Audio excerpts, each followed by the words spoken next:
Et voilà. Eh ben, bonsoir à tous et à toutes. Bienvenue dans l'épisode 6 de Futurimédia. Alors malheureusement, ce soir, ce sera sans notre invité qui a dû décliner en dernière minute malheureusement, mais toujours avec nos joyeux compagnons Pascal et Matt. Et donc voilà, Hello, Léa, comment ça va? ça va bien, Tout va bien ce soir? ça va bien, il y Comment a se passe le moins de vent. confinement? C'était venteux aujourd'hui, les plants de tomates ont souffert. Ah oui, t'étais en mode jardinage. Enfin, c'est la saison, tu me diras. Oui, Et donc voilà. Et toi, Matt? Eh bien, moi j'étais en mode visioconférence aujourd'hui. T'as fait que ça de la journée ou quoi? Pas que ça, mais j'en ai fait quelques-unes. Ouais, mardi, c'est mon gros jour de réunion.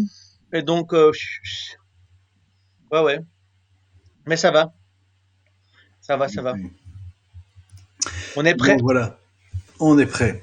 Alors, donc aujourd'hui, Future et raison d'être partie 2.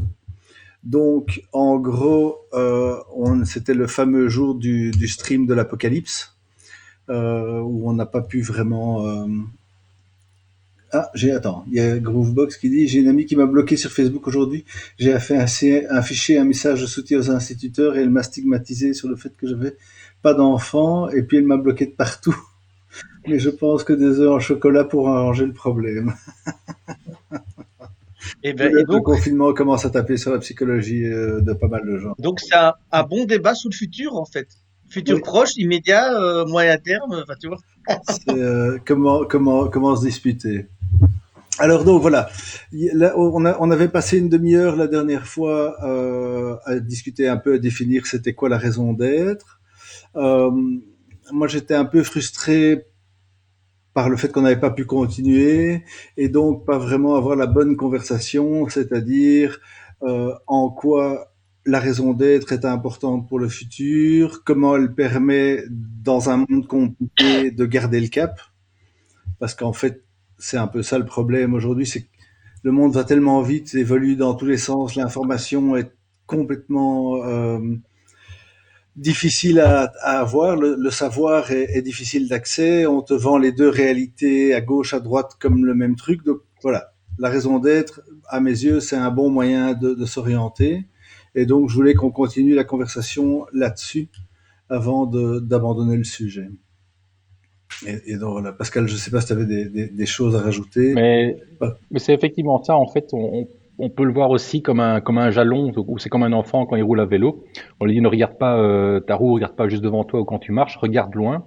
Et l'idée, c'est d'avoir quelque chose qui permette à une organisation de vraiment voir loin et que tout le monde puisse s'accrocher à quelque chose qui a du sens pour l'ensemble, aussi bien pour l'organisation que pour les personnes qui travaillent dans les organisations. Donc, regarder loin, avoir quelque chose qui va durer sur le long terme et qui correspond aux aspirations de chacun. C'est vraiment un des éléments clés. Après, on peut avoir, et on va discuter beaucoup de définitions, tout. On peut avoir des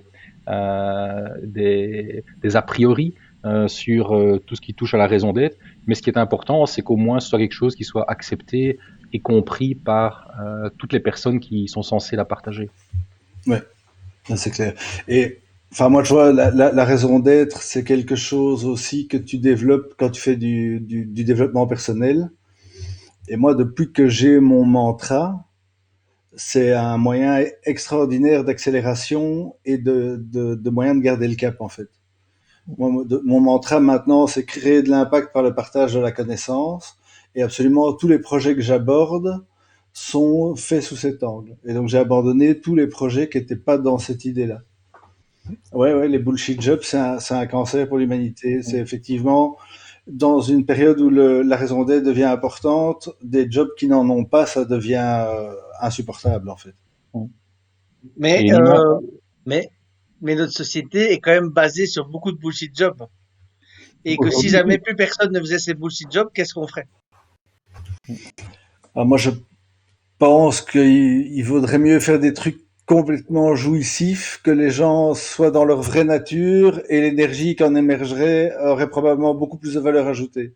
Je pense que ça serait plus compliqué dans un premier temps, mais je pense qu'il y aurait une émergence d'une forme d'économie qui serait absolument géniale. Mais je veux Oui, et dire, puis aussi, comment on ferait nos ordinateurs, nos téléphones et tout ça? Bah, il ferait, à mon avis, tout aussi bien. Ce qu'il y a, c'est qu'à mon avis, il y aurait, en temps de travail pur, il y aurait plus de disponibilité. Ce qui est assez amusant, c'est que si on retourne loin, hein, parce que souvent on critique, par exemple, le Moyen Âge, on dit on veut pas retourner dans le Moyen Âge et tout, mais il y a pas mal d'études qui montrent qu'entre le Xe et le XIIIe siècle, les gens bossaient 4 jours semaine en moyenne, 6 heures par jour. Et ça leur suffisait pour contribuer au commun, construire une cathédrale ou alors simplement vivre. Donc la question c'est est-ce qu'on est plus heureux ou plus épanoui à cette époque-là ou maintenant, que c'est difficilement comparable. Mais là, on va retomber justement par rapport aux bullshit jobs, si on décide d'éliminer, d'éviter de creuser le lundi pour reboucher le mardi, à ce moment-là, il y a une idée de partage de temps de travail qui va émerger d'une certaine manière. Et puis, je trouve qu'il y a quelque chose d'intéressant, notamment dans cette espèce de mise au ralenti qu'est le confinement pour beaucoup de gens. C'est justement, il y a plein de gens qui sont mis face à le miroir de l'absence de sens de leur existence en temps normal. Et au final, je veux dire, je me suis vraiment convaincu que si déjà tu te rends compte de l'absurdité de ton truc, c'est une première étape, qui te met en action de oui, mais alors pourquoi je suis là?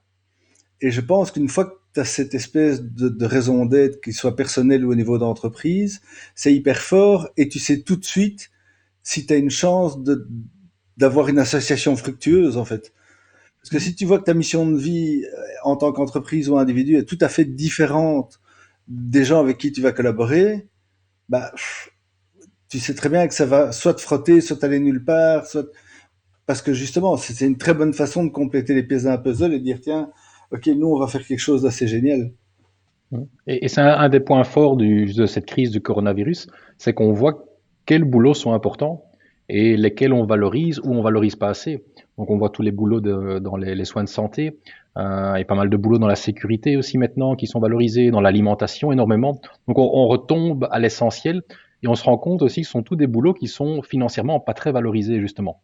Donc on voit vraiment un disconnect total entre toute une série de boulots qui finalement sont pas si nécessaires que ça et d'autres qui sont vraiment primordiaux.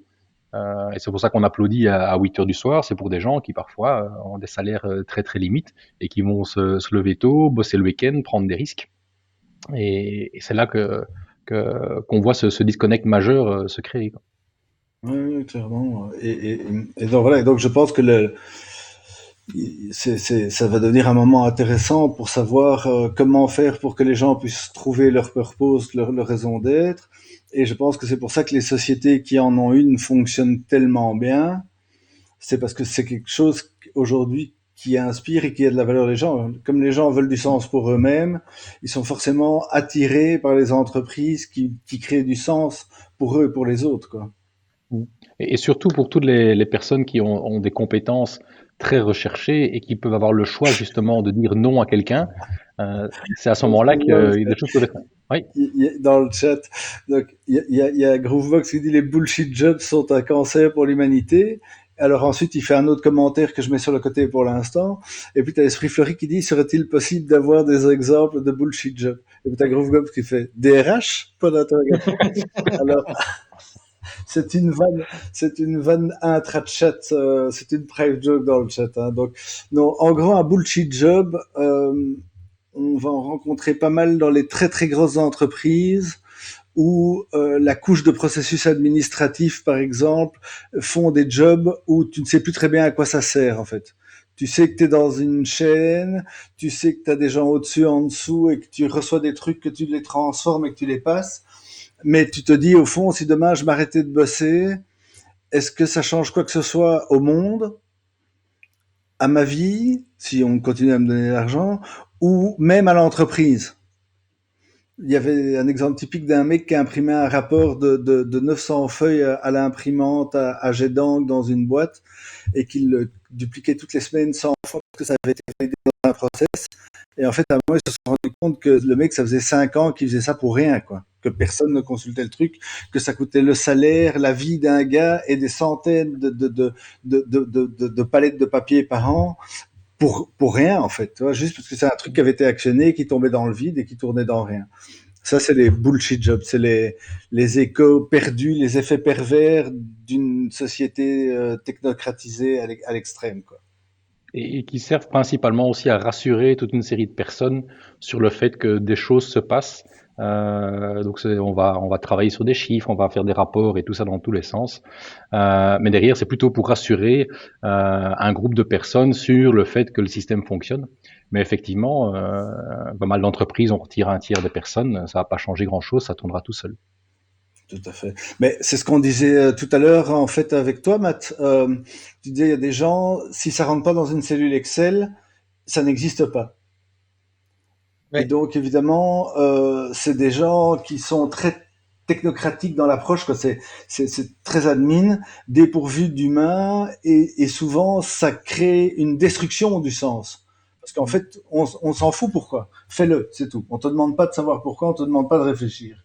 C'est ce qu'on te dit Et, dans les, ouais. enfin, c'est ce qu'on moi on me disait quand j'étais petit à l'école. Tu sais, quand j'ai eu 18 ans, j'ai fait c'était le premier ou deuxième job d'étudiant, je sais plus. J'ai travaillé à la chaîne chez Volkswagen, donc maintenant c'est Audi, mais à l'époque c'était VW. Et à la chaîne là où j'étais, nous il y avait trois postes. Tu avais la carlingue qui arrivait, enfin pas la carlingue, juste la carrosserie vide. Il y a un type qui ouvrait une porte, il lui collait une feuille en plastique, il fermait la porte. La voiture avançait, elle allait dans un four. Dans le four, il y avait de la cire qui allait dans les longerons. Et moi, j'étais à la sortie du four, d'un côté. Je devrais ouvrir la porte, tirer le truc en plastique. Et s'il y avait de la cire qui avait coulé à côté du papier, je devais la frotter et fermer la porte. Et voilà. Je devais faire ça de 22 heures à 6 heures du matin. Et, je me rappellerai parce que moi, j'étais marqué parce que c'était rigolo la première heure, tu vois. Bon, après, tu demandes au type d'en face, il savait combien de temps que tu fais ça? Ça fait 8 ans, hein, entre les deux postes, hein. Et ce qui était pour moi, c'était vraiment, et je dis, ça va? Il me dit, oui, mais, en fait, quand j'arrive ici, je mets mon cerveau sur off. Et, voilà. Et ça, moi, je me rappelle, d'ailleurs, j'ai laissé passer quelques voitures, j'ai dû courir après pour moi, ça m'avait, tu sais, cette possibilité comme ça que des gens ont de déconnecter. Et le type, il dit, parfois, je suis là, je vois pas passer les 8 heures, quoi, tu vois, donc voilà, je suis là. Et ça, moi, c'est un truc qui m'avait, d'ailleurs, j'en parle ici, j'en ai parlé souvent, ça m'a marqué, mais pour très longtemps.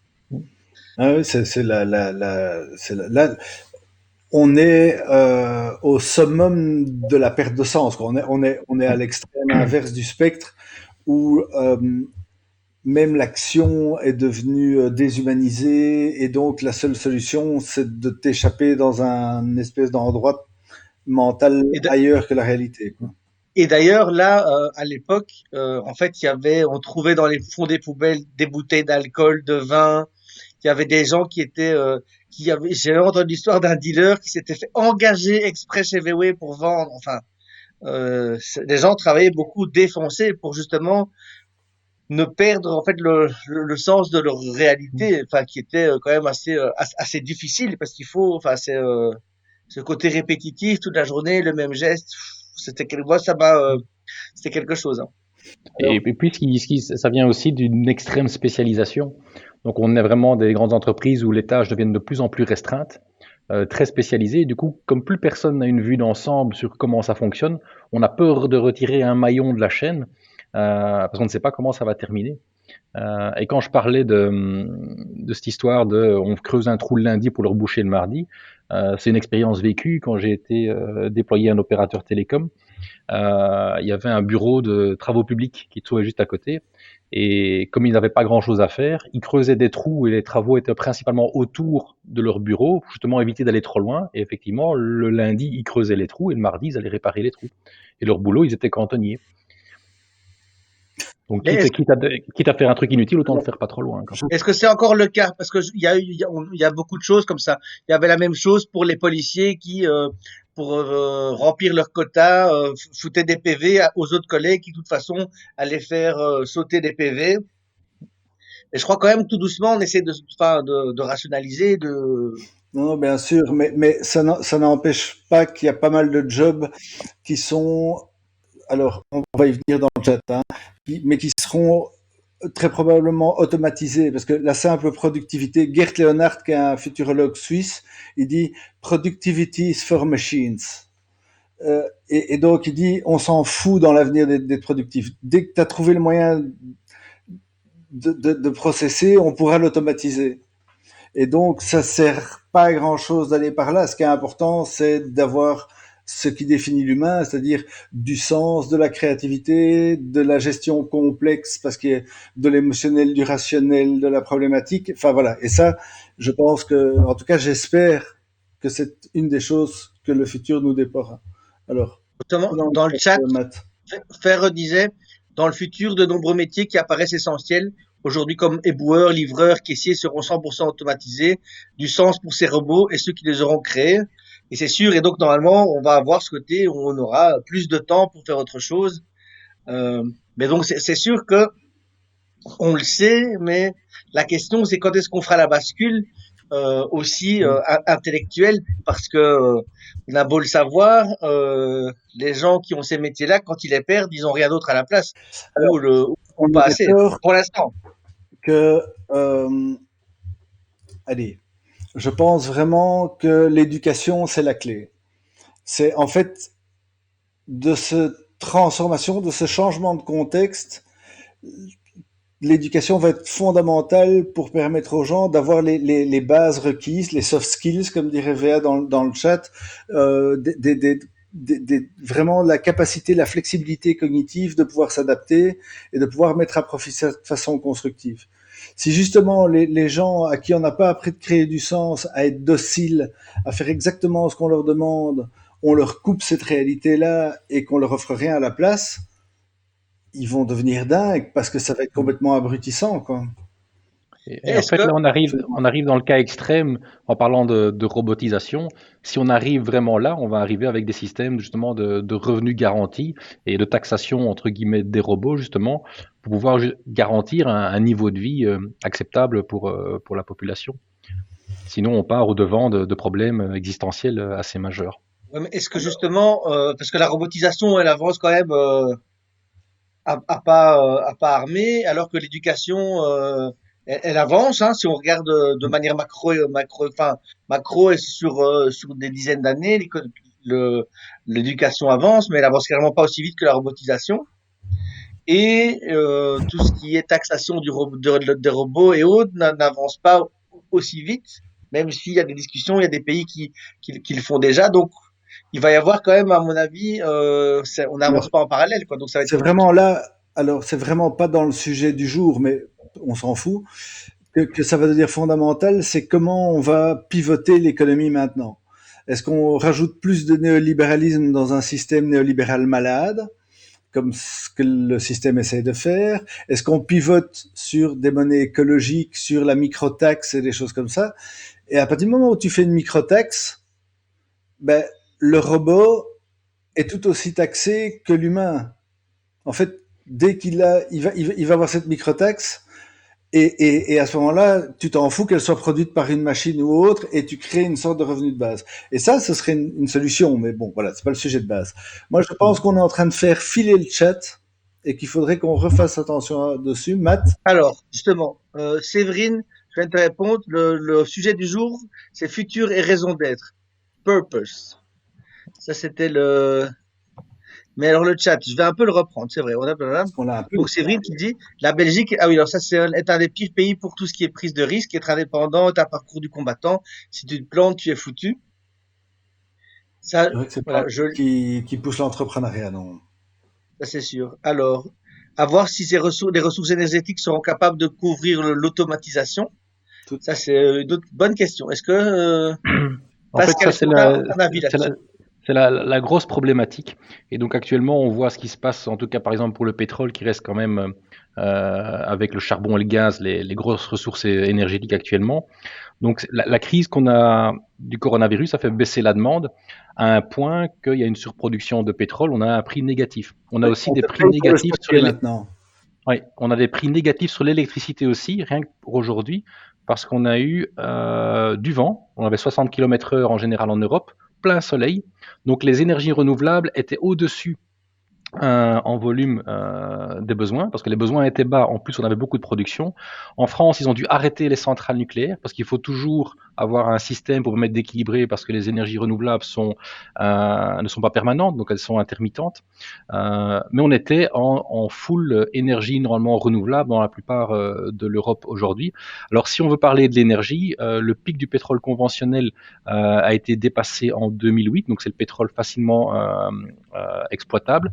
Derrière ça, il y a tout ce qui est gaz de schiste, huile bitumineuse, qui viennent principalement aux États-Unis, Canada. Ici, les investissements pour ce genre de production, c'est $50. Le baril, on a vu que ça se vend même plus, c'est limite gratuit, on te paye pour les prendre. Donc toute cette production-là, normalement, va disparaître à très court ou moyen terme. Et donc on va avoir un problème, si on continue comme aujourd'hui, un problème énergétique global de disponibilité. Donc c'est pas pour autant que les prix vont exploser, c'est vraiment un problème de disponibilité. Et tout ce qui est robotique, haute technologie, est très très demandeuse en énergie. Et là, on va devoir, entre guillemets, ça c'est mon avis, à un moment donné faire des choix. La robotisation, oui, mais dans quel domaine? Est-ce que tout va être robotisé et derrière on va se retrouver de toute façon avec une partie de sobriété au niveau de l'usage. La robotique va arriver, va prendre pas mal de place, mais on va devoir bien choisir les endroits où ça va avoir lieu. Alors, il y a effectivement le risque bien réel d'un pic énergétique. Et donc effectivement, ça c'est l'approche plutôt de Jean Covici ou des collapsologues. Donc Jean Covici est plus modéré, il explique qu'on va dans le mur, mais avec des trucs, des chiffres et des trucs très pragmatiques, et il te parle pas forcément de fin du monde, il te donne il te dit on pourrait se retrouver avec simplement 20% de la quantité énergétique disponible. Et donc c'est très factualisé. Et de l'autre côté, tu as les wizards qui disent mais depuis toujours, c'est comme la loi Moore, tu peux commencer à t'appuyer sur le vide parce que tu sais qu'à cet endroit-là, le temps que tu arrives à cet endroit-là, le vide, ce sera un pont. Et donc, ils te disent, mais t'inquiète, la technologie va avancer. Ce qui est évidemment un pari super risqué, et au plus on va vite, au plus ce pari est risqué. Mais et je sais, de nouveau, ça fait 20 ans qu'on en parle, est-ce que c'est un mythe ou pas, mais tu vois par exemple l'éther, hein, donc la fusion à froid, où tu dois créer un espèce de champ magnétique très puissant pour bloquer l'énergie, mais après c'est une énergie propre et quasi illimitée. Ça fait 20 ans qu'on en parle, il y a des projets dans tous les continents, en France, à Marseille, en Chine, aux États-Unis, et les Chinois ont annoncé qu'ils avaient réussi à le faire tourner et qu'ils envisageaient qu'il soit effectif cette année. Les Américains, financés par Google, ont annoncé qu'ils ont réussi à le faire tourner et qu'il serait effectif dans les prochaines années, en étant des vagues. Alors, est-ce que c'est des effets d'annonce ou est-ce que c'est des réalités? Mais voilà, pour l'instant, c'est improbable, ça n'existe pas, mais il n'est pas impossible que qu'on ait du bol et que ce type de nouveau pool énergétique vienne compenser la baisse de la disponibilité des autres pétroles. Après reste Est-ce qu'on peut en faire une la bombe? pollution, après il reste les raretés des autres ressources, hein, mais voilà. En fait, pour faire des bombes, il faut pas grand-chose. Donc déjà, on a de quoi faire sauter plusieurs fois la planète.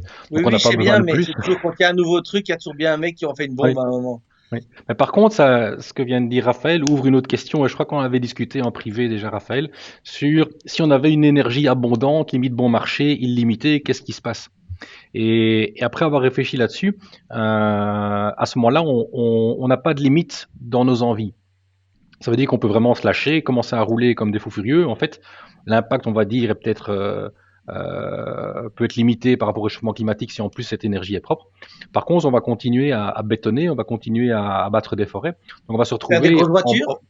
voilà, Faire des des grosses voitures de plus en plus grosses, des autoroutes de plus en plus larges, plus importantes. Donc, le but du jeu, si on regarde à la limite, on va se retrouver avec une terre complètement bétonnée, avec des bâtiments partout et la partie. Et c'est là que énergie ou pas énergie, il y a des choix à faire en disant quel monde on veut, qu'est-ce qu'on veut qui reste dans ce monde, est-ce qu'on veut encore des arbres dans ce monde ou pas.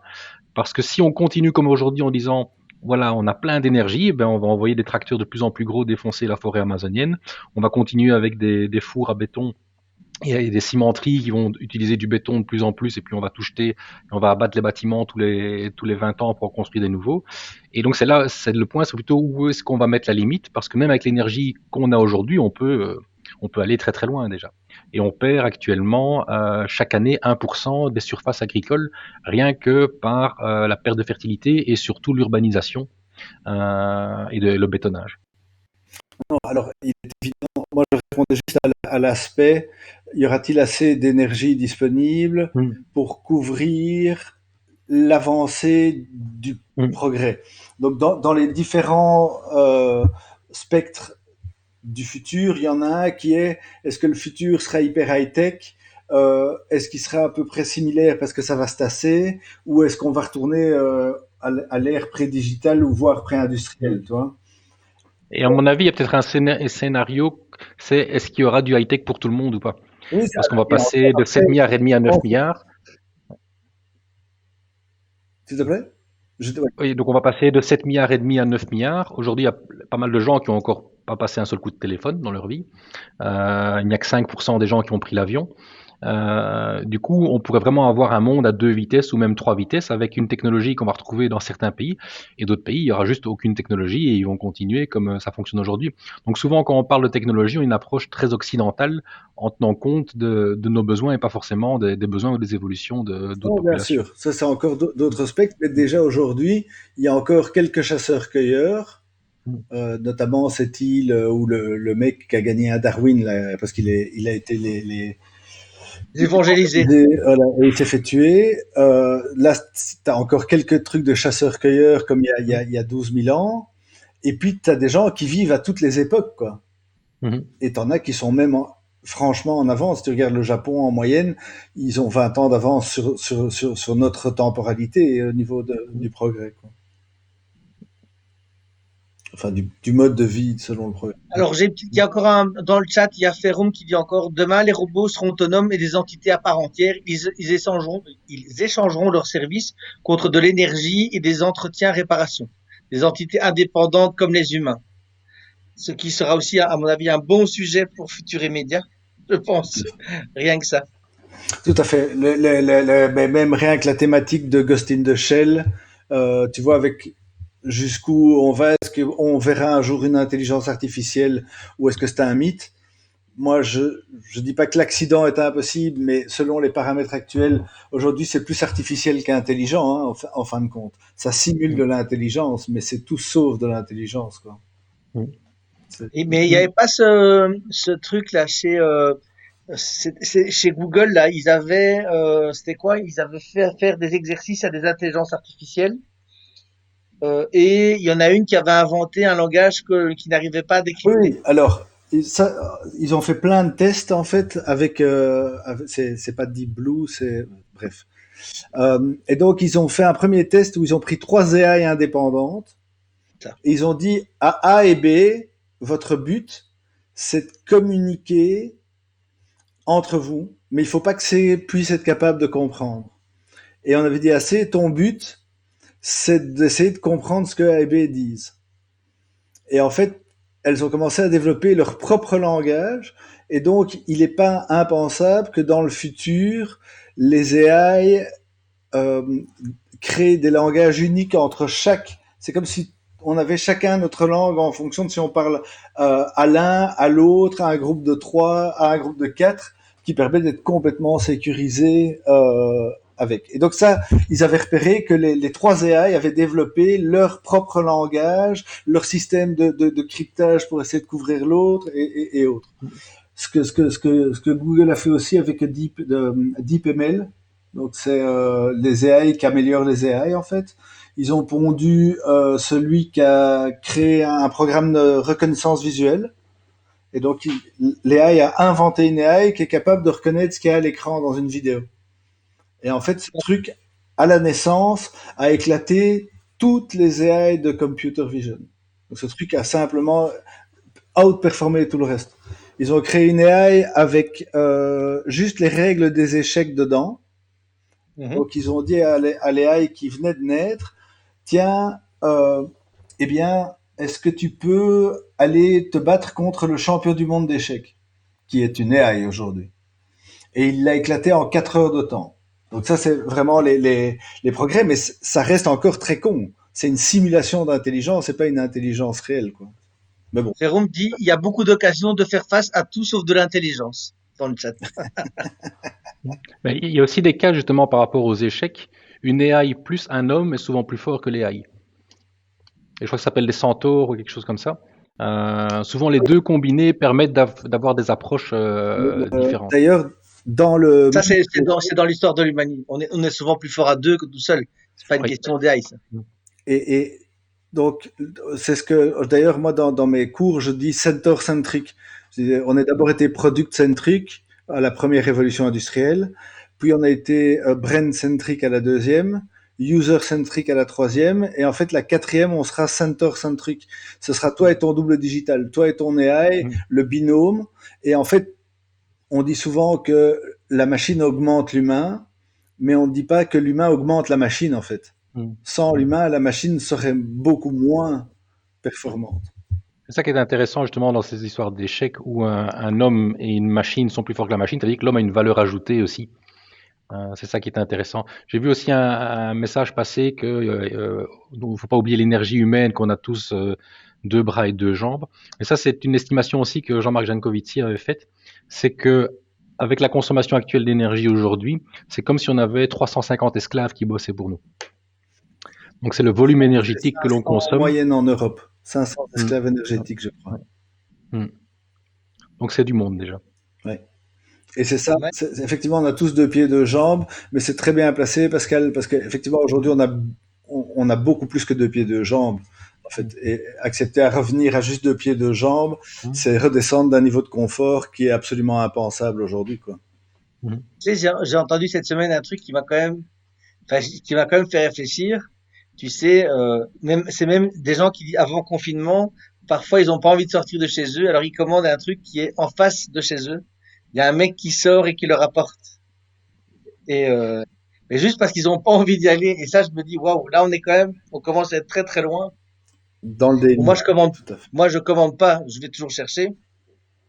Mais waouh, on est quand même, c'est vrai qu'ils sont prêts pour la robotisation, je pense. Ils sont Ils prêts. sont prêts pour le robot qui range la pollution, la planète tout seul sur Terre, putain, que j'adore. Wally, iRobot? Wally, Wally. merci, putain. Wally, Ils sont prêts Wally, pour oui, Wall-E. oui, et tu les vois, et avec ce côté, là, tu sais, ce siège où ils sont assis, on leur donne à manger, à boire. Je trouve cette partie du film où tu vois ces Mm. humains, là, qui sont, Ils ne savent plus marcher même. que ça va même plus marcher, et Et donc, est-ce qu'on va pas vers là? ça arrive parfois. Il y a une partie de nous, mais je pense qu'on est en train de se reprendre. On va pas y aller, à force d'avoir peur d'aller là. Ça arrive parfois sur Twitch de voir des parties jouées par des AI pour battre des records. C'est super impressionnant comment ça prend vite. Eh bien, Groovebox, si tu as des liens, À fond. je vais mettre l'URL de mon serveur Discord. Je serais ravi que tu le postes ici ou dans le Discord. Ce serait vraiment génial. Donc, je Et vais. alors, Raph, je voudrais aussi rebondir sur un truc que tu as dit tout à l'heure. Tu as parlé de la première révolution industrielle, la deuxième et la troisième. Moi, tu sais, on a appris que dans notre histoire qu'il y avait des grandes dates, 1492, 1789. Est-ce que je me demandais si, alors c'est du passé, donc on est dans le futur immédiat, mais c'est un passé immédiat.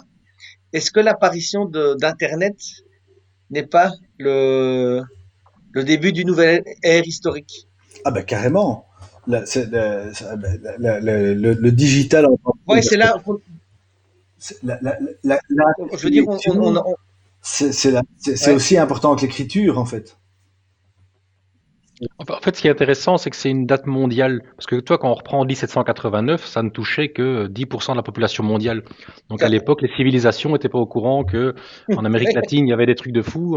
En Chine, ils étaient 5 fois plus nombreux avec une civilisation très avancée. Donc les gens n'étaient pas connectés du tout. Et donc nous, on a notre biais qui est, on est européen, du coup on connaît l'histoire européenne, mais les Chinois connaissent pas l'histoire européenne, ils connaissent l'histoire de Chine, qui est, je pense, quand même plus impressionnante que l'histoire européenne, où on était quand même couvert par des glaçons jusque il y a 10 000 ans avant Jésus-Christ. Donc on a vraiment commencé tout doucement à s'en sortir, et ce n'est vraiment qu'au 19e siècle que l'Europe a vraiment évolué jusqu'à dominer avec l'Empire, principalement l'Empire britannique. Mais effectivement, ce qui est intéressant avec l'Internet, c'est que c'est je pense, une des premières étapes mondiales qui touche tout le monde. Mais ça a clairement commencé par les pays anglo-saxons, hein, donc ça n'a pas touché tous les pays africains et tout ça dès le départ. Mais en tout cas, ça a touché pas mal de pays et assez rapidement. Et aujourd'hui, c'est clairement mondial.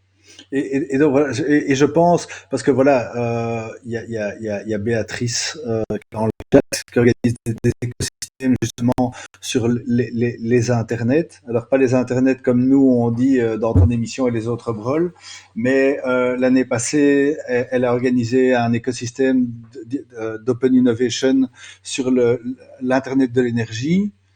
Ben voilà, ça c'est aussi un Internet. Tu vois, on parle toujours aux data, mais quand chacun produira, stockera, consommera de l'énergie de façon dynamique, c'est encore tout à fait autre chose. Mm. L'Internet de la mobilité, pareil, tu vois.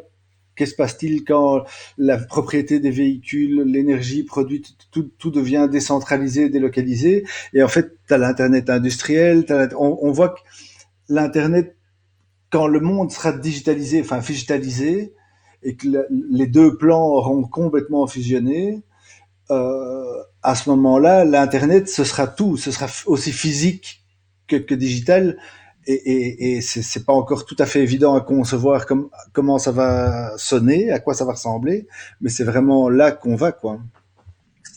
Et là, c'est les smart grids par rapport à l'énergie, mais on va se retrouver vraiment de nouveau avec une problématique énergétique, avec justement l'Internet qui consomme de plus en plus, avec des volumes d'informations de plus en plus importants qui sont transférés. Là aussi, on va se retrouver avec la question des bullshit data, toutes les informations qu'on s'envoie et qui servent pas à grand chose, qui sont redondantes. Donc à un moment donné, il va falloir retravailler tout ça parce que ça prend un volume énergétique assez impressionnant. Je crois que la partie digitale est déjà à 10% de l'électricité et 3% de l'énergie mondiale qui est utilisée. Et c'est quelque chose qui est en pleine croissance. Mais dedans, quand on a des splits sur à quoi est utilisée cette énergie, la plupart du temps, c'est pour des choses, on va dire, pas essentielles. Et les smart grids, ça va être la même problématique parce que délocaliser la production énergétique un peu partout demande des compensations d'un point de vue central, mais on arrive sur des réseaux cuivrés et donc qui est une ressource limitée sur Terre, qui va justement amener des problèmes si on a cette même vision de l'énergie comme on pourrait l'avoir sur Ouais. Internet, on est plutôt sur des basses tensions par rapport à de la grande haute tension. Je pense que, enfin voilà, je pense qu'on va muter. Je trouve le sujet passionnant et à mon avis, on va devoir parler très rapidement du futur de l'énergie.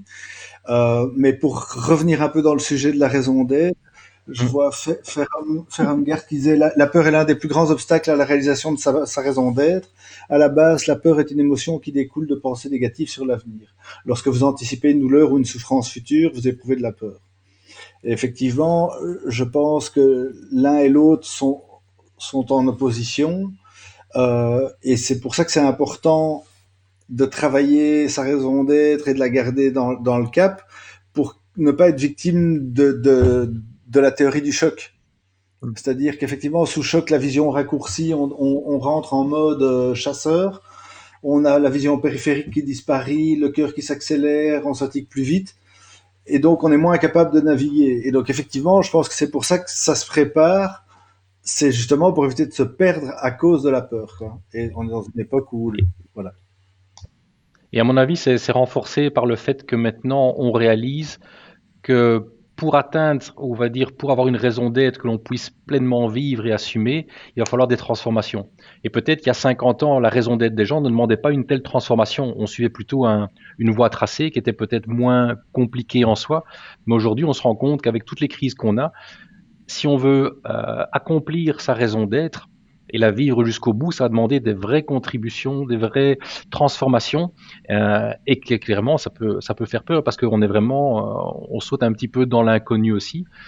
Mais comme tu dis très bien, Raphaël, ça permet aussi d'avoir un guide et un cap sur lequel on peut se tenir.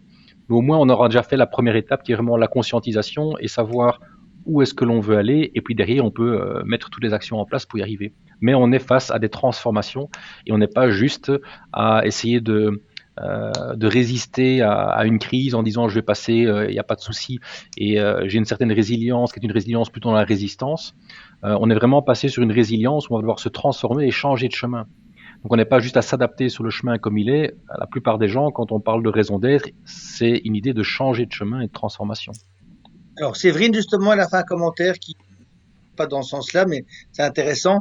Moi, j'ai la sensation qu'une majorité de personnes veulent un nouvel ordre mondial super digitalisé, super contrôlant, super productif, avec vaccin obligatoire, planète sous contrôle, énergie, télécom, santé, monnaie, etc. seule une minorité de personnes va ralentir, réfléchir et retrouver du sens. Mais peut-être je me trompe. Après, pour revenir à ce que tout à l'heure tu disais, Pascal, c'est peut-être aussi ce genre de vision qui est aussi très occidentale, parce qu'en fait, il y a plein de gens dans le monde, d'abord, qui n'ont pas tout ça, Mhm. et donc je pense je suis peut-être hors sujet, non, ça répond vraiment Non, à pas du ça. tout. Je pense qu'il y a, vas-y, Raph. Non, non, alors je pense que c'est pas du tout hors sujet. En fait, Non. je pense que on est aussi en train de vivre quelque chose ici. Donc, est-ce que il y a un agenda caché? Euh, Peut-être, peut-être pas. Bref, c'est pas le problème.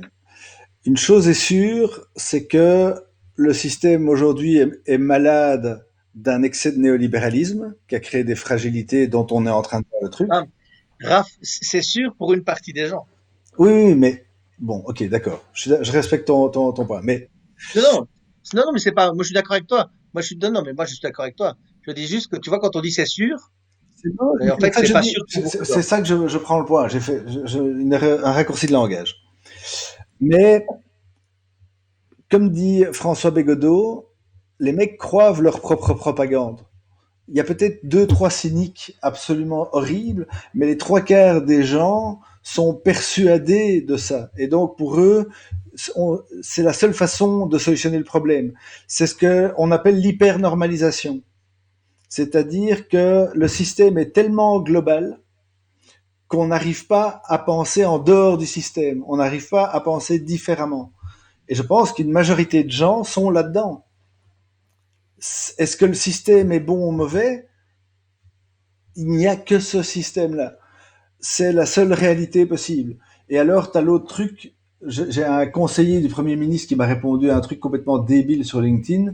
Dans quel autre système il y a des rayons aussi remplis qu'aujourd'hui? En fait, c'est impossible à savoir parce que c'est le seul système. Donc, Et tout ça, ça partait tu parles. d'une super interview de Georges-Louis Boucher dans l'Écho, je pense, si je me rappelle bien.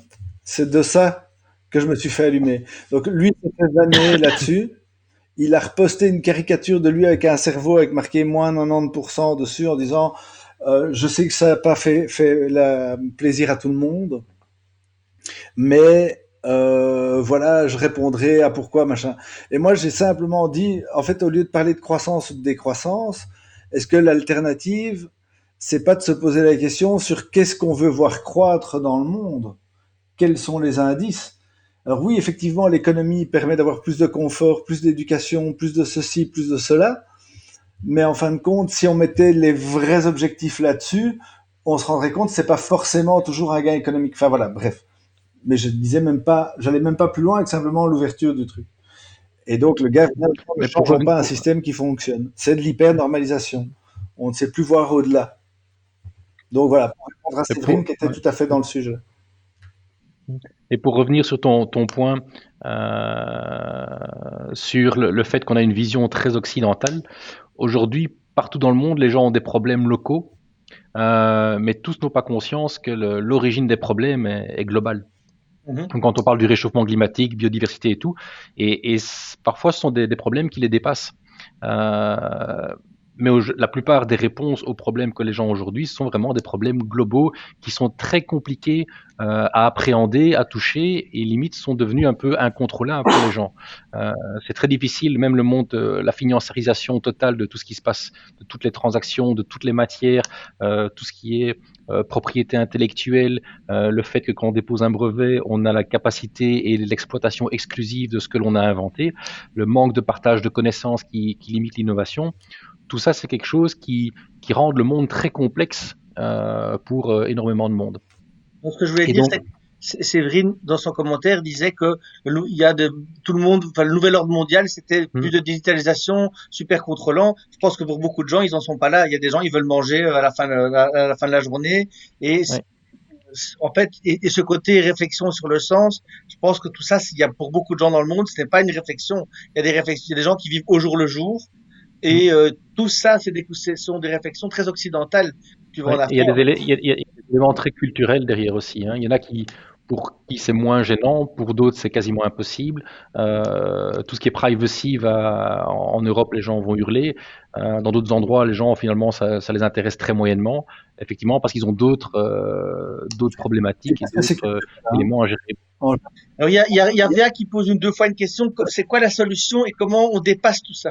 Alors, si j'avais la solution, je serais président du monde et je ne serais pas sur Twitch en train de discuter taille le bout de gras. Ou alors, tu serais dans le fond d'un canal avec du béton au pied. C'est pas faux. C'est possible. Je serais certainement au fond d'un canal. Alors, et j'ai pas du tout envie de nourrir les poissons. Euh, C'est ça. alors moi, je pense, je suis un fervent croyant qu'aujourd'hui le monde est tellement complexe que ça sert à rien d'essayer de l'appréhender par point focal. Par contre, il y a des forces. Parce que moi, je vois toujours le futur comme la somme de vers où le bateau a navigué en fonction des vents.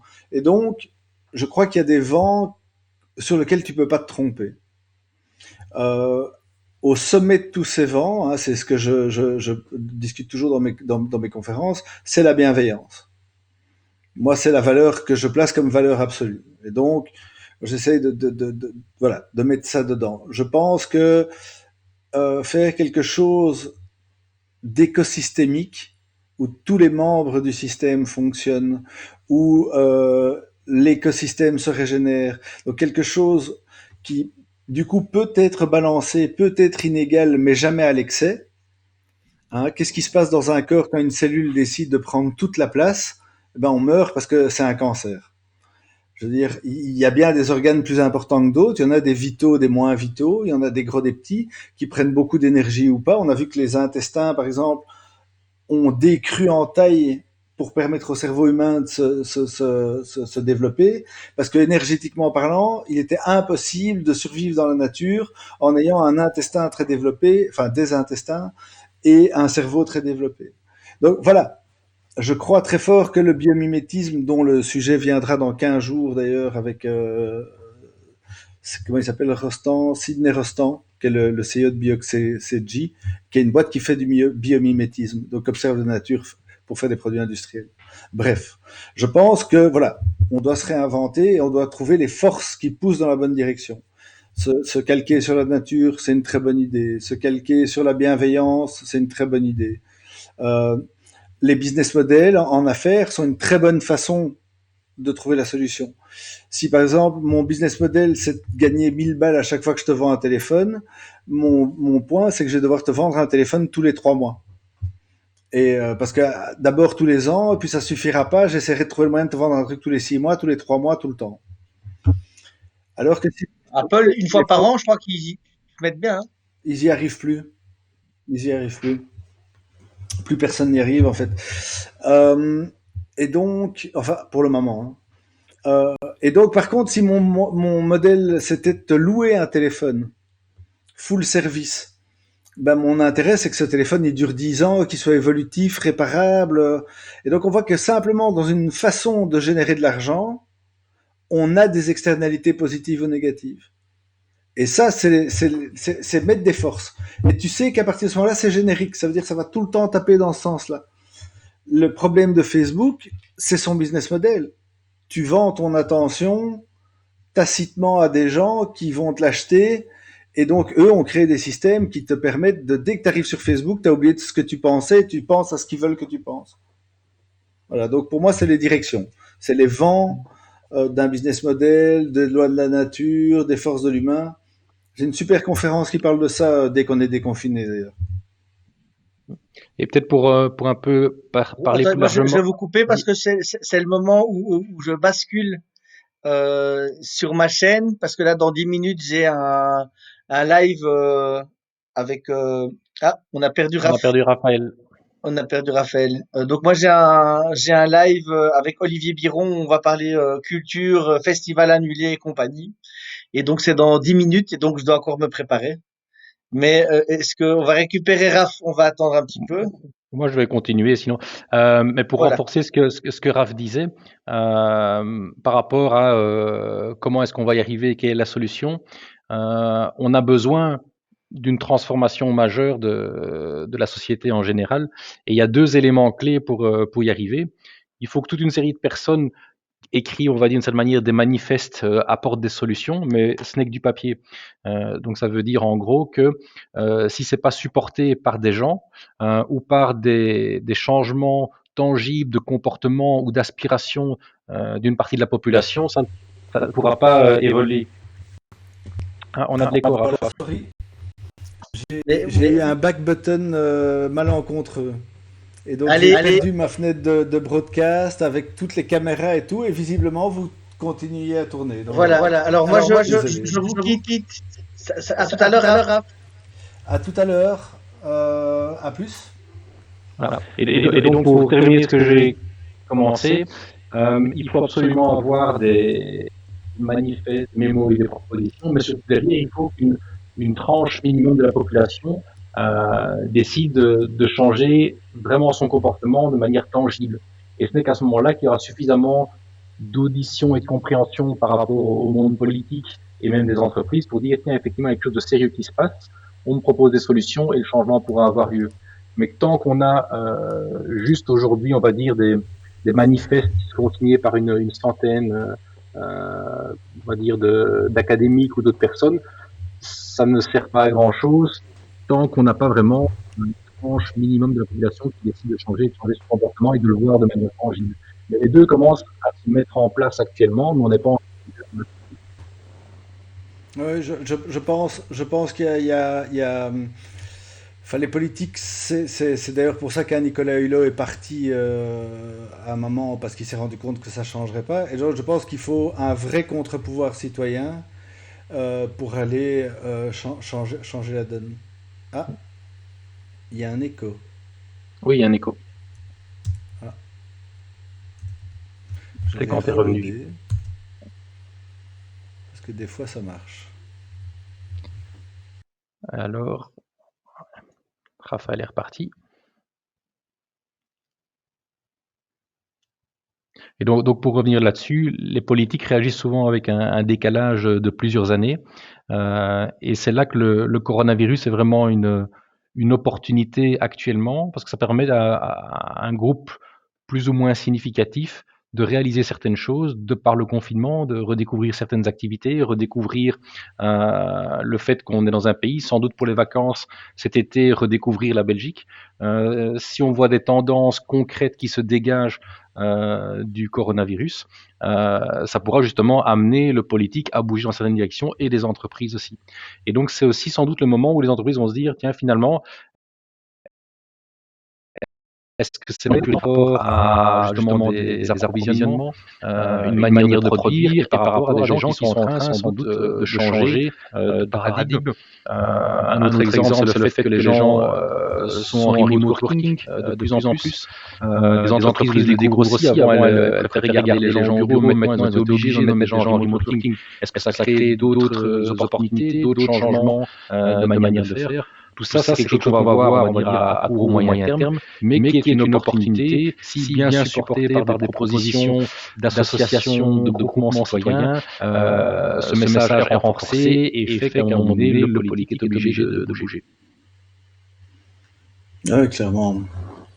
Clairement. Bon, je suis revenu sur quelque chose qui a l'air de fonctionner. Il n'y a plus d'écho? Plus d'écho de mon côté.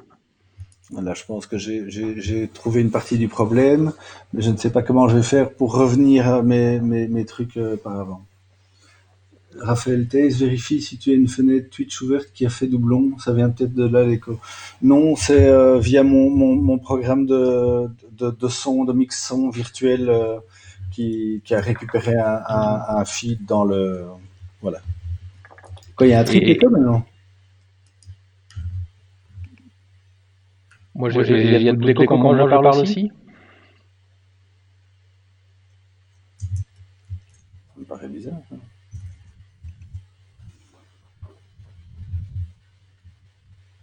Bah, non, je pense pas. Moi, je n'entends pas d'écho de mon côté. Allô, allô, allô?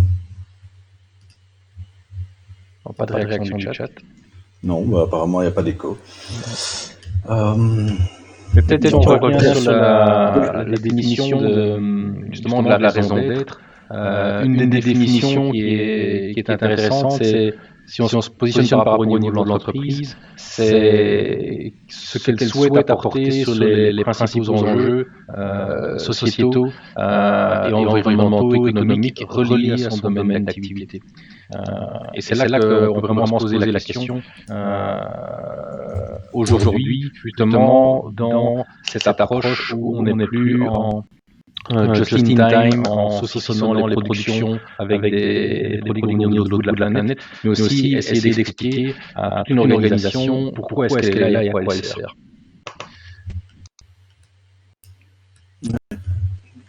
T'es toujours là? Oui, je suis toujours là. Gorge du Verdon chez Pascal. Donc apparemment, moi, il n'y a pas d'écho, mais chez toi, c'est full écho. Des flux sans écho. C'est une bonne raison d'être, oui. Alors, je ne comprends pas. Est-ce que non, parce que je me reconnecte. Oui, fais ça, fais peut-être un reload, ouais. Et donc voilà, on va essayer de résoudre ce problème parce que c'est casse-couille quand il y a de l'écho. Ouais.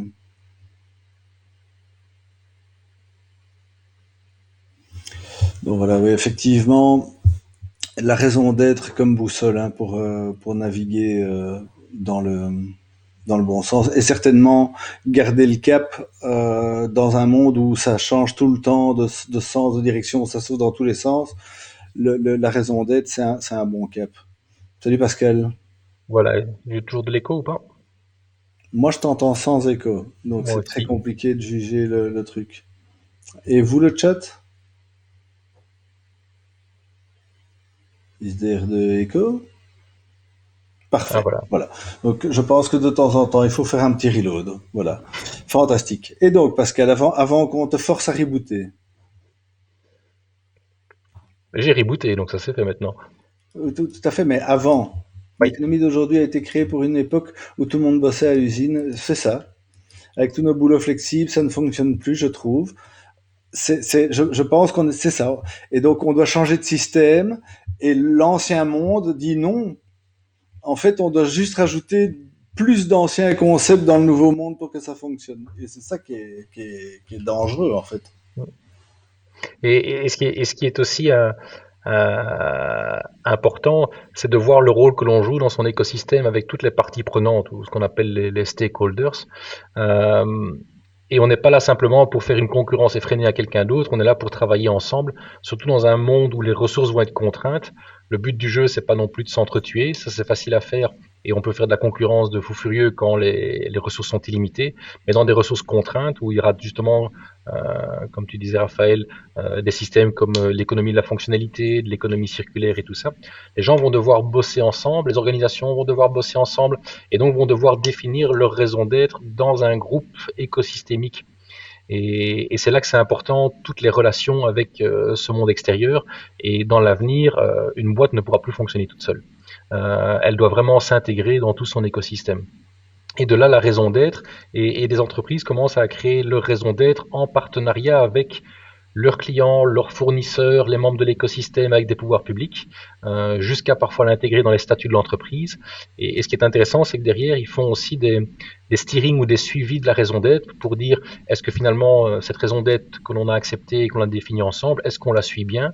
Et donc tous les 6 mois, il y a des réunions avec justement tous les partenaires externes pour valider et vérifier que tout fonctionne bien et surtout mettre en place des plans d'action pour pouvoir avancer avec cette raison d'être. Oui, clairement. Alors les entreprises ne sont pas prêtes. Non, c'est clair les institutions ne sont pas prêtes, sont même pas designées pour.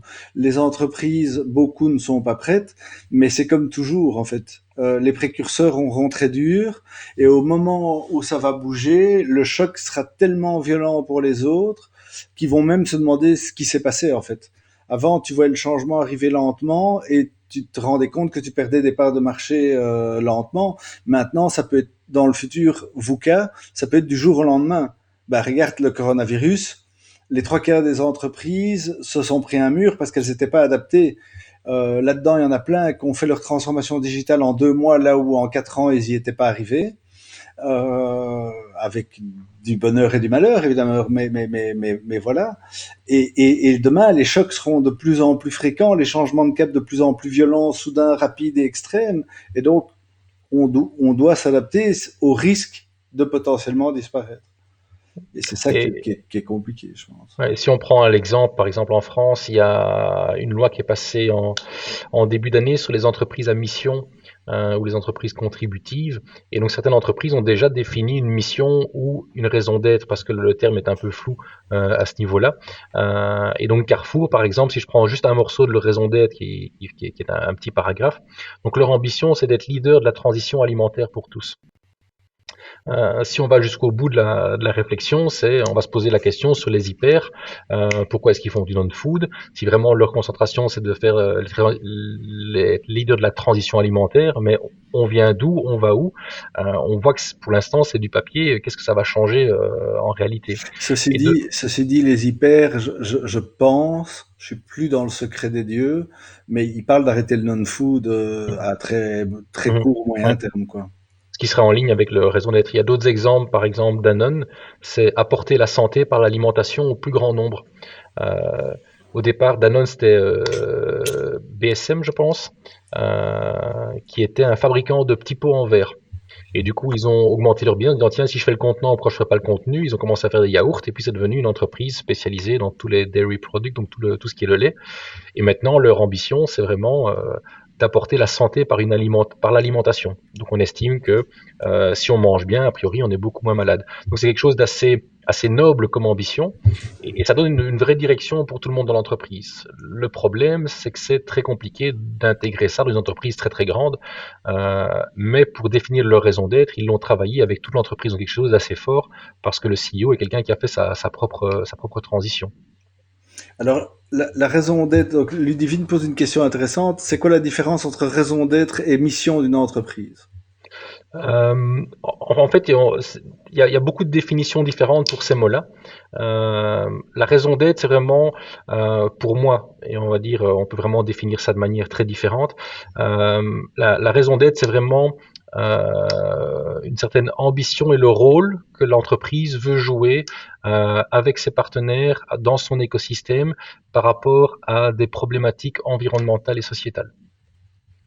Après, quand on parle de mission, généralement, ça va découler de la raison d'être et une mission, on peut avoir d'une raison d'être des axes stratégiques qui peuvent être des missions et là, on va commencer à dérouler ça par rapport à des départements. Si on va prendre une entreprise agroalimentaire qui va, par exemple, comme Danone, dire mon but, c'est d'amener de la santé par l'alimentation. Derrière ça, si dans leur processus, ils utilisent de l'eau, ils vont peut-être se dire, tiens, mais dans mon processus, cette eau, finalement, ma mission, c'est de rendre l'eau qui sort de mon usine plus propre qu'elle ne rentre. Et donc ça, c'est une mission qui va découler de la raison d'être, qui touche à la santé par l'alimentation. Et chaque département, donc s'il y a un département énergie dans cette même usine, va dire, ben voilà, moi je veux une énergie qui touche à la santé, donc finalement j'ai envie de virer tous les polluants. Et donc de par la raison d'être qui peut être un petit texte très court, une quinzaine de lignes, quelque chose de compréhensible par tout le monde, on va définir toute une série de missions qui sont plus, donc la raison d'être c'est plutôt le why que Simon Sinek va utiliser, et les missions c'est le how. Comment est-ce que je vais atteindre cet élément-là? Première mission, j'ai décidé que mon eau serait plus Moi, propre à la sortie qu'à la rentrée. j'aurais dit le quoi. Le Le... why et le quoi. Ouais, ouais, ouais, tout à Mais fait. Mm. ça se discute, hein. Ouais. Effectivement, pourquoi on fait quelque chose? Moi, par exemple, ma mission, c'est la création d'impact par le partage de la connaissance. Mais le but, c'est atteindre le futur préférable. Pourquoi je fais les choses? C'est pour atteindre le futur préférable. Celui que moi, j'estime être ma vision du futur préférable. Et le quoi, la mission, c'est créer de l'impact par le partage de la connaissance. Et derrière, on a aussi le concept de vision qui apparaît souvent. Pour moi, la vision, c'est plutôt à quoi va ressembler d'ici une dizaine d'années mon environnement, mon écosystème. Et puis la raison d'être, c'est mais qu'est-ce que je fais là-dedans? Pourquoi est-ce que je suis là? Et donc, je contribue à cette Comme vision. dit, tu exprimes ta raison d'être au travers Mm. de ta mission. C'est ça. Mm. Effectivement. Oui. Effectivement. Et donc voilà, vous avez des questions dans le chat?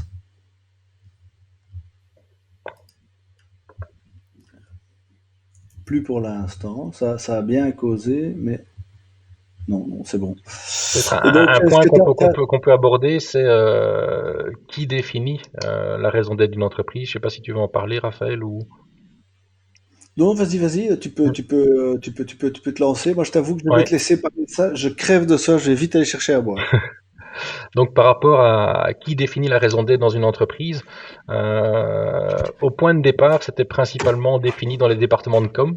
Et généralement, ils sortaient une tagline qui servait principalement à la communication. L'idéal, ce soit vraiment quelque chose qui soit géré et défini dans, on va dire, dans un comité de direction, mais idéalement, ça doit être fait beaucoup plus largement. Dans le meilleur des cas, ça impliquerait tous les employés de l'entreprise. Mais ce qui se fait un peu plus, c'est d'avoir une représentation assez variée des employés et des rôles qui sont présents dans l'entreprise et de pouvoir justement définir ça dans une approche de co-création. Ça aide pas mal à l'acceptation par la suite et à la communication dans l'entreprise de cette raison d'être. Donc avoir une approche intermédiaire qui n'impliquerait pas tout le monde, mais qui impliquerait des représentants d'un peu tous les styles de métiers qui se trouvent dans l'entreprise, c'est sans doute la meilleure approche, avec sans doute en fin de course un vote sur 2, 3 propositions, et ça aide énormément justement à la communication et l'assimilation par tout le monde dans l'entreprise. Et donc c'est quelque chose qui doit être vraiment soutenu, supporté et vécu par toute l'entreprise, et c'est, on va dire, le point de départ de tout comité de direction ou tout CEO de l'entreprise. Donc ça se trouve pour moi beaucoup plus au niveau de la stratégie de l'entreprise, son comité de direction, que par exemple qu'au niveau de son CA. Et un des moyens pour être sûr que ça ne change pas tout le temps, c'est d'intégrer cette raison d'être justement dans les statuts de l'entreprise. Atos en France l'a intégré, Danone l'a intégré dans ses statuts. Ce qui fait que si un jour il y a une acquisition, quelque chose qui se passe, ça se trouve dans les statuts. Et un autre moyen assez intéressant, c'est à ce moment-là d'intégrer dans les conseils d'administration, pas forcément, on va dire, des actionnaires, donc ceux qui ont des parts sociales de l'entreprise, mais d'intégrer beaucoup plus de monde, quitte à intégrer carrément des partenaires ou des membres de l'écosystème dans ce conseil d'administration pour renforcer le fait que l'entreprise a un rôle écosystémique dans son environnement. C'est pour ça que je me mets. Les deux. Il y a mon gros chien qui vient me mordre les jambes pour jouer pendant que voilà. Et donc j'ai peu d'espace et j'ai mon chien qui vient m'emmerder pendant que Pascal parle. C'est pour ça que je rigole. Désolé. C'était un énorme brol. Voilà. Excusez-moi. Pardon Pascal. Oui, et alors je prends un autre exemple, je crois que j'en ai parlé la dernière fois, c'était Kodak. Tout le monde connaît un peu l'évolution de Kodak, mais la raison d'être originale de Kodak, au départ, c'était la maîtrise de la chimie. C'est ça en gros que ça soutenait. Mais du coup, quand il y a eu une évolution de leur business vers le numérique, le passage n'a pas eu lieu alors qu'ils avaient la technologie à disposition. Donc si à l'époque ils avaient une raison d'être du style pourquoi est-ce que Kodak existe, c'est pour garder des souvenirs. Donc là on se retrouve par rapport au why de Simon Sinek. Et ben, tous les ingénieurs de la boîte auraient compris et le management que finalement si on est dans l'argentique et finalement on passe au numérique, ben, la raison d'être de l'entreprise n'a pas changé. Le but du jeu c'est permettre aux gens de garder des souvenirs. Et la transition aurait eu lieu et on n'aurait pas été coincé dans un système plutôt chimique qui était plutôt le comment. Là, on serait vraiment resté dans le why qui est, ben voilà, quel est notre but dans la vie. On a quelque chose de tout à fait intéressant sociétalement. Les gens veulent pouvoir garder des souvenirs, mais finalement, on va utiliser toute technologie. Donc, le what et le how peuvent évoluer avec le temps, mais le why aura été bien défini et aura permis d'évoluer. En fait, c'est l'absence de why qui a quasi condamné à mort toutes les boîtes qui se sont plantées lors du tournant digital, en fait, hein. Oui. Parce qu'ils étaient concentrés sur le comment on fait et pas sur ce qu'on fait. Et toutes celles qui ont réussi à rebondir sont exactement celles qui se sont focalisées sur le pourquoi et qui ont laissé tomber tout ce qui n'avait plus de sens ou qui pesait trop lourd, quoi. Et le fait d'intégrer son écosystème, derrière ça, on a vraiment la réflexion, c'est une entreprise ne gagne pas dans un monde qui perd. Donc le but du jeu, c'est pas de faire perdre tout le monde à côté. Le but, c'est pas de mettre à genoux son fournisseur. Le but, c'est pas d'escroquer son client. Le but, c'est vraiment que le système fonctionne et tourne. Et c'est comme ça qu'on va vraiment vivre sur le long terme. Et aujourd'hui, effectivement, on est face à des entreprises qui sont plutôt dans une optique court terme par rapport justement à des rémunérations, des bonus et toutes des choses comme ça. Il y a un proverbe chinois que j'aime bien, qui résonne un peu, c'est à quoi ça sert d'avoir le pouvoir si c'est pas pour vivre longtemps, pour en profiter. Et donc effectivement, ça sert à quoi de tout gagner et de tout macrophager si tu as tout fait perdre et qu'au final ça sert plus à rien, quoi. Ici, il y a une question là. Est-ce que si un employé n'est pas en phase avec la mission, il faut le licencier? Euh, c'est une question difficile parce que je pense que de par lui-même, il va pas se sentir hyper à l'aise non plus dans l'entreprise. Après, la question, c'est ne pas être en phase. Est-ce que c'est finalement la personne s'en fout un petit peu et se dit ben voilà, je viens ici pour gagner mon salaire et finalement il n'y a rien qui m'intéresse plus que ça. J'ai d'autres passions dans la vie, donc c'est pas une raison de licencier dans ce cadre-là. Ça peut être une raison si vraiment ça touche de manière négative à la raison d'être de l'entreprise. Si on définit qu'on veut travailler avec des partenaires, on veut que tout le monde profite correctement, et si c'est le responsable des achats et que le but du jeu, c'est limite de foutre sur la paille tous les fournisseurs, clairement, là, on risque d'avoir un souci. Bah, Donc, c'est tant que ça n'a pas un rôle négatif, je pense pas. tous les business vautours, c'est exactement ça. C'est même des Mm, business qui sont basés sur un monde qui perd. mm. Les fonds vautours, enfin, c'est principalement du financier d'ailleurs, mais bon, voilà, c'est une philosophie, c'est faire de l'argent sur un monde qui perd, quoi. Mm. Non, c'est comme ceux qui misaient sur la perte ou la baisse des tarifs du pétrole. Ce qui est terrible, c'est que ça peut même passer sous zéro. Donc il y a moyen de perdre encore plus. Ouais. Ben, c'est le gars qui avait fait fortune en pariant sur les subprimes, Mm, et donc il avait parié sur la crise en fait. mm, mm, mm. C'est quand même juste dingue déjà de pouvoir faire ce genre de choses dans une économie un peu saine, quoi. Et il y a aussi un autre exemple qui est assez parlant, c'est aux Pays-Bas, Buurtzorg. Donc c'est une entreprise, je pense en 15 ou 20 ans, elle a pris 70% de part de marché dans les soins à domicile infirmiers. C'est une entreprise, je pense qu'il y a une vingtaine de personnes dans le staff et des milliers d'infirmiers. Et tout part d'une raison d'être. Et la raison d'être qu'ils mettent en avant, c'est rendre les patients autonomes. Donc c'est le but du jeu. Limite, c'est de dire, je vais perdre du business parce que si je les rends autonomes, ils auront besoin moins de moi. Et finalement, c'est ça qui a rendu l'entreprise et l'organisation, qui l'a rendu, on va dire, pérenne, pleine de succès. C'est parce qu'ils avaient quelque chose de très généreux derrière, avec une belle ambition, et tout le monde a voulu travailler pour elle, et finalement, ils ont pris tout le marché. Avec un système très libéré où le management n'existe quasiment pas, les infirmiers sont autonomes, et finalement, ils sont beaucoup plus efficaces de par le fait que les personnes sont autonomes. Ben oui, c'est clair. Ben d'ailleurs, c'est un peu l'idée qui se nourrit derrière la création de l'agence de Beyonders, qu'on a cofondée et avec qui tu collabores d'ailleurs. C'est Future is Good, c'est quand on s'est dit, voilà, en fait, il n'y a pas de futur si on ne prend pas un tournant positif, donc il faut le faire. Et effectivement, c'est la raison d'être qui fédère quasi tous les gens qui se mettent sur le chemin et qui joignent la communauté. Et c'est vraiment ça qui fait la force. Et notamment, bah, du coup, le fonds de commerce, l'idée, c'est quoi? C'est que les clients, on doit réussir à les aider le moins longtemps possible pour les rendre le plus autonomes possible dans la bonne direction. Et en fait, c'est faire le pari qu'il y aura dans un monde compliqué toujours quelque chose, mais au final, tu brûles la source de revenus potentiels. Plutôt que de développer une source de revenus toxique, en fait, tu ne crées des sources de revenus qui ne soient que vertueuses. Sinon, tu préfères ne pas gagner d'argent. Et ce qui est très important aussi, c'est que la raison d'être qui entoure tout ça soit vraiment consciente des enjeux sociétaux. Donc on est vraiment là pour...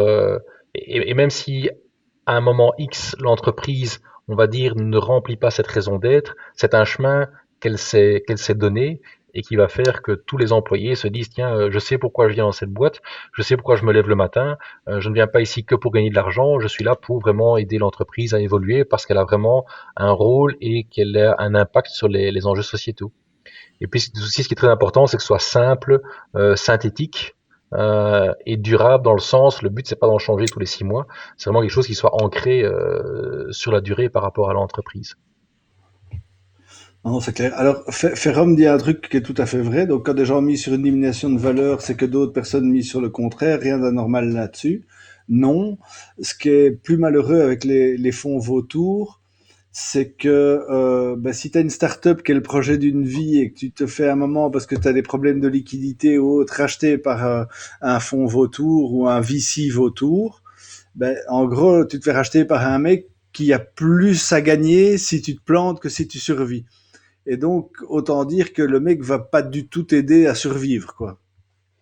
Et donc, c'est le risque, c'est des gens qui jouent avec les règles, mais dans une éthique contraire. Et ça, c'est peut-être un principe tout à fait normal, mais c'est pas acceptable selon mes critères, parce que tu joues sur le karma des gens, enfin sur le tien aussi d'ailleurs, mais je veux dire, voilà, t'as des mecs qui sont vraiment impliqués, qui mettent vraiment la patate pour faire quelque chose, et toi tu vas simplement miser sur le fait que ça meurt. Alors peut-être tu pourrais voir une sorte de combat de chevalier blanc qui se dirait tiens, moi j'investis de façon vautour dans des projets toxiques, et là ok, mais je suis pas certain que je connaisse beaucoup de vautours qui fonctionnent pour ces raisons-là, quoi.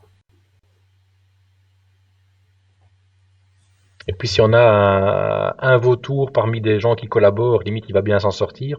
Si on a beaucoup de vautours, ça va commencer à devenir très compliqué et ceux qui collaborent à ce moment-là vont s'en sortir. Donc voilà, le nombre de vautours va jouer un rôle là-dedans. Mais de par le fait qu'on va avoir des ressources qui vont se limiter de plus en plus, euh, c'est que la collaboration va avoir de plus en plus d'importance et du coup la raison d'être va être un élément clé justement dans ces discussions entre entreprises pour voir si leurs ambitions collent et aussi leur comportement et les actions. Est-ce que ce qu'ils annoncent se retrouve dans les actions? Donc une raison d'être sans preuve dans les actions va être vite détectée dans le monde de l'entreprise. Ouais. Alors, Groovebox dit c'est quand même compliqué d'essayer d'entreprendre quelque chose aujourd'hui. Il y a tellement de gens avec des bonnes idées, mais qui ne lanceront jamais. Être indépendant, ça fait peur. Moi, je crois plus dans le fait d'entreprendre que d'être indépendant. Je pense que si tu es sur vraiment ta mission, ta raison d'être, tu es dans une énergie que les trois quarts n'auront pas. Et donc, je pense que de toute façon, si tu tapes sur quelque chose qui t'apporte de l'énergie, de toute façon, déjà, même si c'est pas rentable, euh, ça te donne déjà de l'énergie. Alors, je dis pas que tu dois tout plaquer pour faire juste ça, mais voilà, il y a moyen aujourd'hui de faire plusieurs choses dans sa vie et donc de mettre une proportion dans un projet qui t'apporte de l'énergie et ça ne te lassera jamais jusqu'au moment où tu trouveras une façon de le monétiser. Donc, je crois que pour des privilégiés comme nous, en tout cas, je dis pas que c'est le cas dans toutes les zones du monde ou dans toutes les classes sociales, mais je pense que si tu retravailles dans quelque chose qui t'amène de l'énergie dans le fait d'artrailler, tu peux qu'à un moment trouver une inspiration et y aller, quoi. Enfin voilà, après c'est une croyance, hein, ce que je donne, c'est pas une vérité scientifique, mais Et puis il y a aussi pas mal de choses. Le but c'est pas d'inventer, on peut faire les choses différemment ou mieux ou plus en ligne justement avec sa raison d'être. On met beaucoup en avant tout ce qui on va dire start-up, entreprendre, trouver de nouvelles idées, quelque chose comme ça. Mais on peut prendre des idées qui existent et juste les faire différemment ou les faire un peu mieux. Et c'est là yeah. qu'on voit beaucoup d'initiatives dans la distribution, on voit du circuit court qui se fait en alimentaire. Et c'est toutes des choses qui ont du succès. C'est limite même ces magasins-là qui ont le mieux fonctionné pendant le confinement, de par l'approche locale et plus résiliente. Un autre exemple, c'est que par le fait du coronavirus, tous les fast-foods qui ont fermé ont créé un vrai problème au niveau de la production de pommes de terre, c'est qu'il y avait trop de production, trop de stock, et il y a un gros risque pour la deuxième partie de l'année, donc vraiment pour la prochaine saison. Donc les grands industriels de l'agroalimentaire dans la pomme de terre essayent de casser les contrats agriculteurs, justement pour éviter qu'il y ait trop de production, parce qu'il reste encore beaucoup de stock. Et donc finalement, la pomme de terre, c'est on va dire assez mal vendue parce qu'elle est principalement fournie sous forme de frites et de chips dans l'industrie. Mais ceux qui ont vendu tout leur stock, ce sont les fermiers producteurs. Là, tout est parti parce qu'ils le font de manière différente, avec une raison d'être qui sûrement est reliée à une approche locale, respectueuse de l'environnement, respectueuse du sol. Euh, et c'est ça qui fait la différence justement par rapport à leur résilience dans ces problèmes de crise. Ouais, ouais. Alors Ferrum Garde, qui est toujours sur la ligne de la conversation sur les valeurs misées à perte, misées à gain, il dit ensuite, les uns comme les autres font du lobby pour faire boule. Donc, il ne t'achètera pas tes actions, il achètera le droit de se faire acheter plus bas à des personnes qui pensent que cela vaut plus. Ensuite, les uns comme les autres font du lobby pour faire bouger les cours dans la direction à laquelle ils croient. Pousser à la hausse sans base réelle n'est pas plus noble qu'estimer des actifs à leur juste valeur, même si la valeur est plus basse que la valorisation actuelle. Alors, faut que j'intègre ça d'abord. Tu vas le mettre en équation. Non, non, mais oui, en fait, attends, parce que là j'ai cliqué, j'espère que j'ai pas déconné, ouais. Donc, je pense que de nouveau, c'est pas une question de principe, parce que les principes effectivement sont là. Je pense que ça reste à chaque fois une question d'éthique. C'est-à-dire, est-ce que ce que je fais va avoir une action positive ou négative sur l'environnement, sur la société, les individus et ce genre de choses. Et je pense que le point, il est là. Moi, je suis plutôt libéral dans mon approche, mais aujourd'hui, on est dans un excès de libéralisme qui fait que si tu dis une cour de récré va se réguler, bah, ça dépend comment tu le dis. Il y a peut-être moyen que les élèves s'autorégulent, mais si tu as 3 6e primaires qui ont triplé et qui ont à peu près 14 ans et qui décident de faire la loi, ben, en fait, c'est plus vraiment quelque chose d'autogéré. Donc voilà, de nouveau, je pense que c'est toujours une question d'éthique. Je suis en train de diverger complètement. Mais voilà, je pense que c'est une histoire de compas moral. Et donc c'est pour ça que je dis toujours que la bienveillance, ça reste la valeur fondamentale, parce que ça reste un compas moral placé dans la bonne direction à mes yeux. Je me suis perdu aux 3 petits points. Il y a 2 fois 3 petits points, c'est pour ça. Mais donc voilà. Donc je pense que tu as raison, Ferrum, j'ai pris un raccourci, et donc tu fais bien de moduler. Mais voilà, je pense que at the end of the day, c'est une question de direction morale et de qu'est-ce qu'on fait dessus, quoi. Voilà, et je pense que ça n'a pas de sens de simplement scorer les chiffres en rentabilité. Ça fait un monde de merde. On voit bien qu'il y a une certaine tendance qui s'imprime et il faut la changer. Donc voilà. Est-ce que vous avez des choses à rajouter ou est-ce qu'on est arrivé au bout du stream? Ici, le dernier point de Groovebox, c'est vraiment l'élément clé. Hein. C'est si on peut s'éliminer toute une série de flous qui polluent, on va dire, le fonctionnement entre individus d'une organisation, c'est un gain d'énergie gigantesque. Et donc, quand tout est clair, qu'il n'y a pas de non-dit, que la stratégie est bien définie, qu'elle est bien comprise, c'est le but d'une organisation qui fonctionne toute seule à ce moment-là. Et c'est là qu'on va avoir la meilleure délégation d'autorité, c'est là qu'on va avoir la meilleure prise en charge des responsabilités par tout le monde. Et on va avoir un modèle qui à ce moment-là va fonctionner très très bien. C'est toutes les entreprises libérées, les allocraties et des trucs comme ça, quoi. Attends, parce que là j'ai un décalage d'image, Pascal, et donc un peu perturbant, voilà. Ok, mais est-ce qu'on serait pas arrivé au bout du stream? On peut continuer, mais c'est vrai qu'on peut... ça fait déjà 1 heure et demie qu'on est dedans.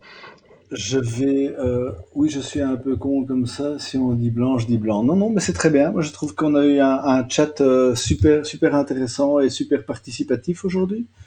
Euh, alors, en termes de programme, je prends mon petit peu de mémoire, mais donc, on a un programme qui est en train de se définir pour un bon moment. Les choses se mettent en place progressivement. Donc la semaine prochaine, j'aurai David Grunenwald, qui est le CEO de l'agence Mirum Belgique, et on parlera économie de l'attention et publicité à l'ère digitale, nouvelle créativité, futur de la créativité. Ça, c'est pour le 28 avril, le mardi prochain. La semaine d'après, je recevrai Sydney Rostand, qui est le CEO de Bioxegy, une boîte parisienne qui fait collaborer des industriels et des biologistes pour s'inspirer de la nature et pour améliorer des processus industriels. Le 12 mai, je reçois Pierre Portevin qui nous parlera de l'empuissancement. Donc c'est pas l'empowerment, c'est un peu plus collectif que ça. C'est quelqu'un qui fait l'université du futur, un auteur, un entrepreneur dans la com assez connu, qui a fait une belle carrière. Le 19 mai, je reçois Thierry Powell qui parlera digital et contre-pouvoir. Donc justement, comment essayer de reprendre les rênes de ce monde. Et le 26, si il n'y a pas un changement de thème, on parlera cygne noir et rhino gris. Donc voilà, ça c'est pour le mois d'avril et le mois de mai. C'est les prochaines semaines. Donc voilà. Je vous dis merci. Donc je suis en train de constituer des plateformes sur Twitter, Discord et commence à être installé. N'hésitez pas à me suivre, comme ça vous serez notifié pour les prochaines sessions. Pascal, merci.